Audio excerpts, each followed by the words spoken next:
Assalamualaikum warahmatullahi wabarakatuh. Selamat pagi anak-anak. Hari ini kita akan mempelajari materi IPAS bab 8 membangun masyarakat yang beradab. Topik B. Kini aku menjadi lebih tertib.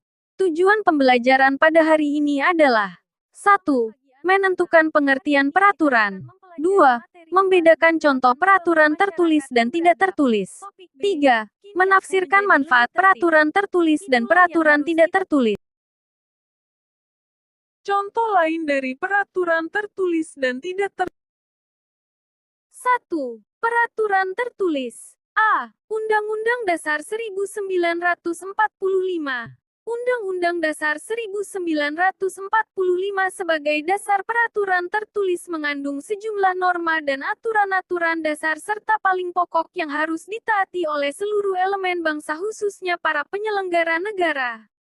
Undang-Undang Dasar 1945 ini mengikat pemerintah, setiap lembaga negara dan lembaga masyarakat serta setiap warga negara Indonesia.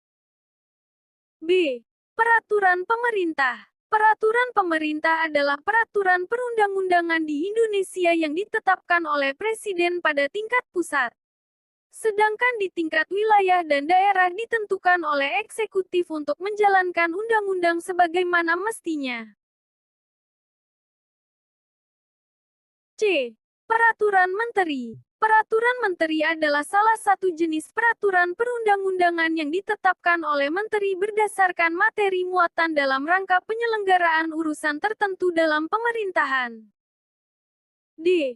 Peraturan Daerah. Peraturan daerah (Perda) adalah peraturan perundang-undangan yang dibentuk oleh Dewan Perwakilan Rakyat Daerah Provinsi dengan persetujuan bersama kepala daerah.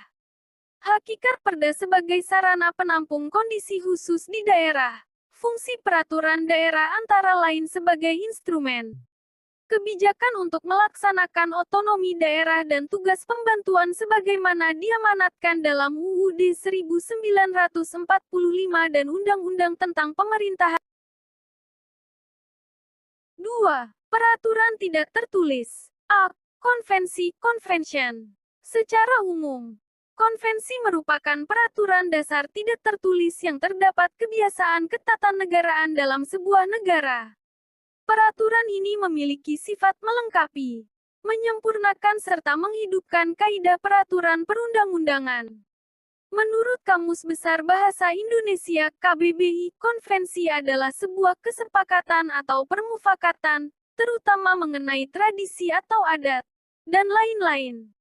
Ada beberapa contoh konvensi di Indonesia, antara lain Pidato Presiden setiap tanggal 16 Agustus dalam sidang paripurna Dewan Perwakilan Rakyat. Pemberian grasi, amnesti, abolisi ataupun rehabilitasi. Upacara bendera tanggal 17 Agustus. Pengambilan keputusan oleh majelis. B.